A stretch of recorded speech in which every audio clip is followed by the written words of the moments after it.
আসসালামু আলাইকুম এভরিওয়ান। তোমরা সবাই কেমন আছো? আশা করি অনেক অনেক ভালো আছো। আজকে জানো তোমাদের সাথে আমি কি শেয়ার করব? আজকে শেয়ার করব আমি আমার কিউট সোনু স্বামীজিকে কি কি খেতে দিয়েছিলাম। সো প্রথমতে তাকে আমি খেতে দিয়েছিলাম একটু পোলাও, সাথে একটু ভুনা মাংস আর একটু লেবু।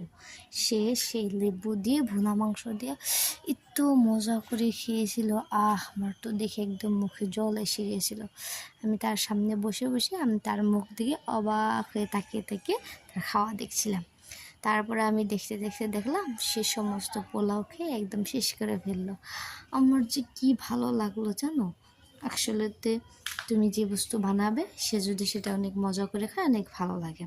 তারপর আমি তাকে দিয়ে দিলাম একটুখানি গরম ভাত, যেটা আমি জাস্ট কুকার থেকে নেমে নিয়েছি।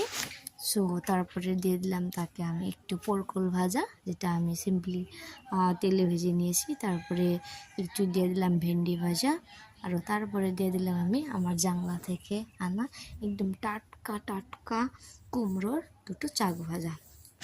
সেই শাক ভাজা দিয়ে কুমড়োর সেগুলো দিয়ে অনেক অনেক মজা করে খাচ্ছে, আর আমি তাকে দেখিয়ে যাচ্ছি। সো এটা আমার নতুন একটা ব্লগ। তোমরা সবাই চ্যানেলটিকে সাবস্ক্রাইব করে দিবে। আশা করি ইনশাল্লাহ আগের তো দিনে আরও অনেক অনেক ভালো ভিডিও আসবে। তো দেখতে দেখতে কি সে পুরোটাই ফিনিশ করলো। আরও আমি বললাম তুমি একা একাই খাচ্ছ, আমার জন্য একটু রেখে দিও। তো তাকে আর একটু ভাত দিলাম, আমি একটু মুরগির মাংস বানিয়েছিলাম।